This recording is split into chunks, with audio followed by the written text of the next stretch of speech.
Panel, ladies and gentlemen, the presence of foreign PE firms in Asian markets is at its best an illusion of capital, control, and autonomy that is truly shrouded behind the capital inflows and investments are actually invisible strings.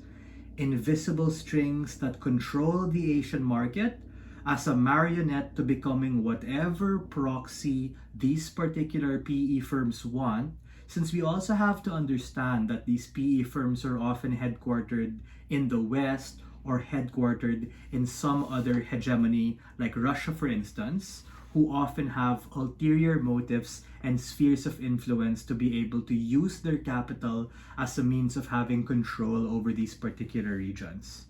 This is a value judgment debate about the interest of Asian markets and how the over-reliance on outside capital is likely to happen at the point in which you become reliant on it, and we think that this does more harm than good.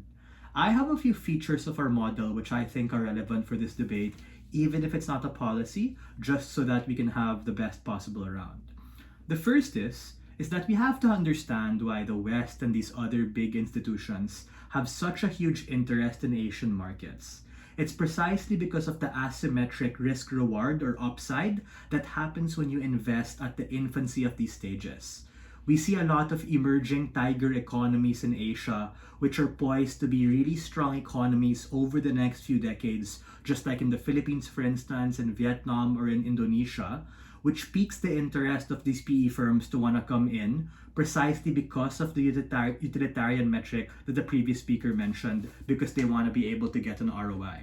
Secondly, I recognize that there's a sense of urgency, meaning that these countries are actually poorer and they need capital, but our counterfactual is very clear.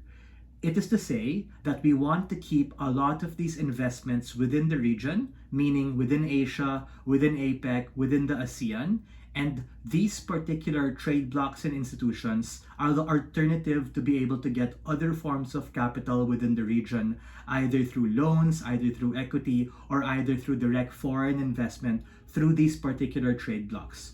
We're completely fine with larger countries like China, Japan, Korea, Thailand, Vietnam, and Indonesia having the lion's share, given that they're often richer Asian nations and have a better GDP per capita, in order to help like poorer nations like Cambodia, Philippines, etc., those who are emerging compared to those who are already bigger. Third is that this is all amidst a backdrop of these hegemonic powers and status quo like Russia and the US literally not having their shit together, given they're preoccupied with the war with Ukraine. And in the US, for instance, they're on the verge of the elections, wherein if Trump wins, we're probably going to see more protectionist policy, which is going to backtrack and suck out all of the capital that we get asserted by the previous speaker. Or if Kamala wins, we get a weak government, given that Kamala has backtracked from what she wanted to do before with Bidenomics.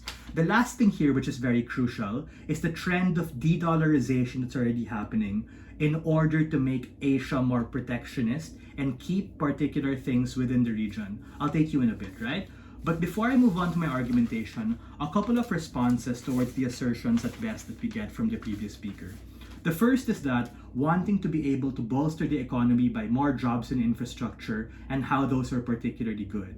We think that the counterfactual is actually better because these particular markets are able to keep it within proximity of each other, and these particular countries themselves are probably going to be able to negotiate better rates given that they have a certain cultural significance and cultural root within these particular countries. You also often have economies of scale and lower transaction costs to being able to deal with similar currencies as well. And also, because of proximity, the cost of doing business, like sending ships if you're dealing with supply chains or being able to fly in materials, is cheaper as opposed to dealing with foreign firms who are probably going to do the same thing.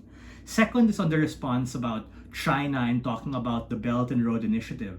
That complements the counterfact what I told you in my pre-oration. The fact that China is not the asshole that the world thinks they are, given that they actually care and cater as an import and export market to Asia, is precisely what motivates them to actually be able to fix particular things. And the point in which we have Chinese PE firms investing in the Philippines is the point in which a lot of this bullshit with the South China Sea or the West Philippine Sea is likely to get diffused, because now you have this whole mutually assured destruction idea that now happens. Case in point, like what we're seeing in China locally with Evergrande, right? The point in which they become more interconnected is the point in which they have more to lose. But before that, go ahead, I'll take Gabe, UPY.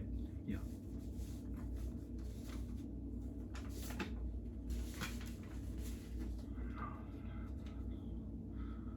It's not just China, right? You have other actors. So if you don't like China for whatever political or geopolitical reason, you have in-house economies in other nation states. We're not just talking about China.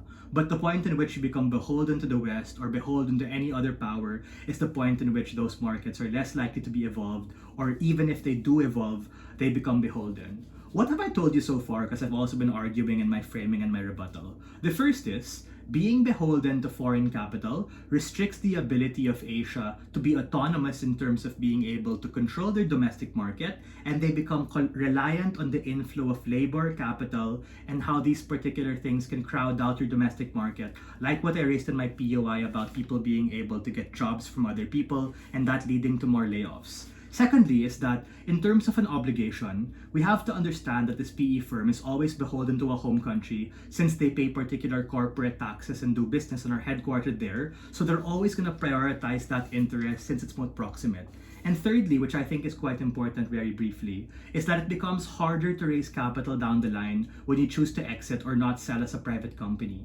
Meaning if you want to list on an exchange through equity, or you want to raise funds in debt, through debt financing, through bonds and stuff, it becomes significantly more difficult to list those particular things, because as opposed to listing in Asia or listing in your own stock exchange, you now become beholden to like trading in the US and all that stuff, which is like super far away. And for the reasons I talked about, Trump and Kamala are ultimately too volatile. So we think it's in the interest to not like support these particular things and stay in-house to be able to prioritize the domestic market. And for all these reasons, we are very proud to stand on side opposition.